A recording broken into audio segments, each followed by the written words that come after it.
शख्सी हुकूमत छा आहे? इब्न हयात पंवर। इल्म सियासत में शख्सी हुकूमत जी माना आहे त हिकु या गच माण्हू आम माण्हुनि जे ज़ाती मामलनि खे बिना कंहिं ख़ौफ़, ज़िम्मेवारी ऐं जवाब ॾियण जे पूरो कनि। मुस्तबिद हाकुम उहो आहे जेको रियत जे बिना कंहिं सलाह मशवरे जे पंहिंजे सीने ज़ोरी ऐं बेपरवाही सां ख़ुदि मुख़्तियार बणिजी जीअं बि वणेसि तीअं कंदो रहे। शख्सी हुकूमत जो वजूद उन वक़्तु ज़ाहिर थिए थो जॾहिं का बि हुकूमत कंहिं बि कानून, ज़ाब्ते या आम राय ते पाबंदी हुजे। जहिड़ी रीति अॼुकल्ह जूं सभई हुकूमतूं आहिनि जेके कंहिं हद ताईं पाबंद आहिनि, मगर तॾहिं बि खेनि कुली इख़्तियार आहे त कंहिं बि वक़्तु उन्हनि पाबंदियुनि खे टोड़ण में ज़रे जेतिरो बि ख़्यालु न कनि। असांजे हिन मौजूदा दौर जूं सभई नाले मातर दस्तूरी पार्लियामेंट्री हुकूमतूं बि शख्सी आहिनि। शख्सी हुकूमतूं पंहिंजनि केतिरनि ई लिबासनि में लिकल हुजनि थियूं, जिन जे ज़ाहिर करण जो ही मौक़ो न आहे, मगर इन हूंदे बि एतिरो ॿुधाइणु बिल्कुलु लाज़मी ऐं ज़रूरी आहे त जहिड़ी रीति मुतलक़ल अनान बेजवाबदार ऐं छुड़वाग बादशाहनि जूं हुकूमतूं ज़ाहिर थियनि थियूं, अहिड़ी रीति उन्हनि ख़ानदाननि या मुंतख़िब कयल बादशाहनि जूं हुकूमतूं बि राति ॾींहुं ज़ुल्म ते आमादा थियनि थियूं, जिन वटि ॾेखारण ख़ातिर पार्लियामेंट त मौजूदु आहे पर जवाबु ॾियण खां बिल्कुलु आज़ादु आहिनि। ॿियूं उहे हुकूमतूं बि ज़ालिम थी सघनि थियूं जेके नुमाइंदा या ग़ैर नुमाइंदा जमायतुनि जे हथनि में थियनि थियूं, छो त मशवरे या राय में चंद फ़र्दनि जी शिरकत सां ज़ुल्म जो ख़त्म थियणु ज़रूरी न आहे, पर कॾहिं त अहिड़े शहर जूं हुकूमतूं शख्सी हुकूमतुनि खां पाण वधीक जाबिर ऐं नुक़सान रसाईंदड़ साबित थियनि थियूं। टियों, इहो हुकूमतूं ज़ालिम नथियूं थी सघनि जिन में तनक़ीदी ऐं क़ानूनी क़ुवतूं अलॻि अलॻि हथनि में हुजनि थियूं, छो त ही अलहदगी उन ई वक़्तु ज़ुल्म लाइ रोक थी सघे थी जॾहिं तनक़ीदी जमायत क़ानूनी जमायत जे अॻियां जवाबदेह हुजे ऐं पोइ उहा क़ानूनी जमायत क़ौम जे अॻियां जवाबदेह हुजे। उन लाइ क़ौम बि ओहिड़ी हुअणु घुरिजे जा ॼाणंदी हुजे त पंहिंजी हुकूमत जी संभाल ऐं उनखां जवाब तलबी छो ऐं छाजे लाइ कई वञे।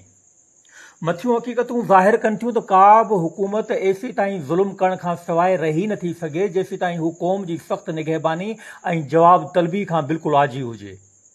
आदिल खां आदिल हुकूमत बि जॾहिं क़ौम जी ग़फ़लत या कंहिं ॿिए सबब खां ज़िम्मेवारी ऐं जवाब तलबी जे शिकंजे खां आज़ादु हुजे थी, तॾहिं हिकदमि ज़ुल्म ते कमर हिमत जी ॿधियो बीहे ऐं पोइ कॾहिं बि पंहिंजनि उन्हनि इंसानियत सोज़ हरकतुनि खां बाज़ नथी अचे, ख़ासि करे जॾहिं हुनजा हथ ॿिन अज़ीमुल शान ताक़तुनि क़ौम जी जहालत ऐं फ़ौज जी घणाई सबब मज़बूत हुजनि।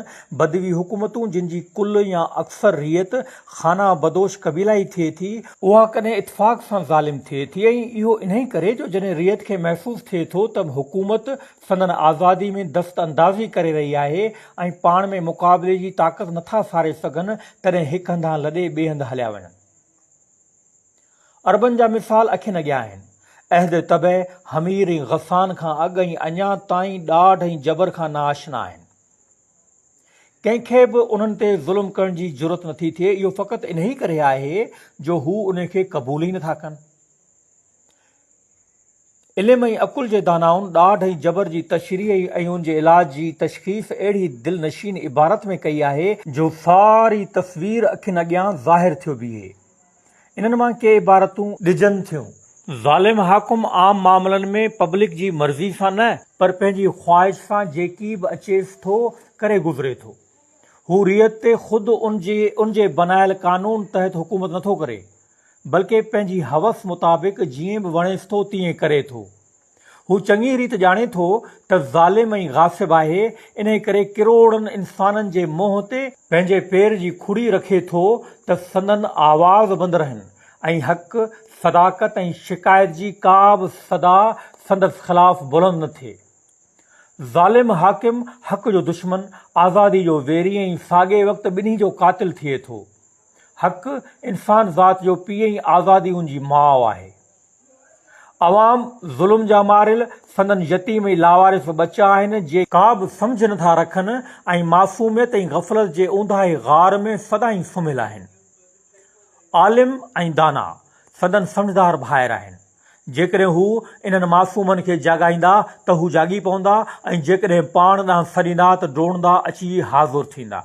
मुस्तबिद हाकुम इन लाइ ज़ुल्म करे थो जो ॾिसे थो त संदसि अॻियां का बि रोक कान्हे। पर जॾहिं हू मज़लूम जे हथ में उघाड़ो खंजर ॾिसे थो त पोइ ज़ुल्म करण जी ज़रूरत नथो करे।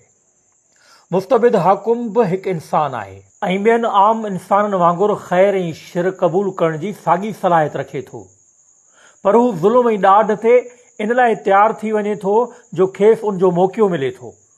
ही समूरो रियत जो फ़र्ज़ु आहे त पंहिंजे नफ़े ऐं नुक़सान खे ख़ुदि सम्झी ज़ालिम खे साफ़ साफ़ चई ॾे त पंहिंजी शरारत पाण ताईं रख, असांखे इन जी का बि ज़रूरत कान्हे। रुगो ज़ुबान सां ई न पर साॻे ई वक़्तु अमल सां बि करे ॾेखारणु घुरिजे, छो त जेको कौल अमल खां ख़ाली आहे सो यकतारे जे कद्दू मिसल आहे। जेकॾहिं अमल न आहे त घटि में घटि उनजी तयारी त करणु घुरिजे। जा ख़ुदि हिकु वॾो अमल आहे ऐं ज़ुल्म जे रोकण लाइ काफ़ी आहे। ज़ालिम हाकुम बि हिकु इंसानु आहे, जहिड़ी तरह आम जानवरनि मां गांइ ऐं कुती। अहिड़ी रीति ज़ालिम जी बि इहा ई ख़्वाहिश थिए थी त संदसि रैयत ग़रीब, फरमान बरदार ऐं खीर ॾियण वारी हुजे ऐं कुती वांगुरु ज़लील, पुछ लोॾींदड़ ऐं ख़ुशि मज़े रहे। ज़ालिम जी त हमेशह इहा ई ख़्वाहिश आहे, मगर रियत खे कीअं सम्झणु घुरिजे? असील घोड़े वांगुरु ख़ुददार ऐं शरीफ़ तबे जो जॾहिं संदसि ख़िदमत कई वञे त सवारी ॾे ऐं जेकॾहिं संदसि बेइज़ती कई वञे त जोश में अची सवार खे पंहिंजी पुठी तां उछलाए किराए छॾे। रियत खे इहो चङी रीति सोचणु घुरिजे त हू हाकुम जी ग़ुलामी लाइ बनाई वई आहे या हाकुम उन जी चाकरी लाइ मुक़ररु कयो वियो हो जो हाणे आका बणिजी वेठो आहे। अकुलमंद रियत उहा ई आहे जेका ॾाढ ऐं ज़ुल्म जे मुंहुं ज़ोर घोड़े जे मुंहं में तेज़ लॻाम ॾेई पंहिंजनि मुठियुनि में मज़बूत झले, जेकॾहिं हू इन ते बि मुंहुं ज़ोरी करे त लॻाम खे ज़्यादा छिके, पर जे अञा बि पंहिंजी हैवानियत खां बाज़ न अचे त खेसि मैदान ते ख़ूब मारे ऐं डोड़ाए त जीअं थकिजी शिकस्त खाए ऐं आईंदा कॾहिं बि लड़ाई ते आमादा न थिए।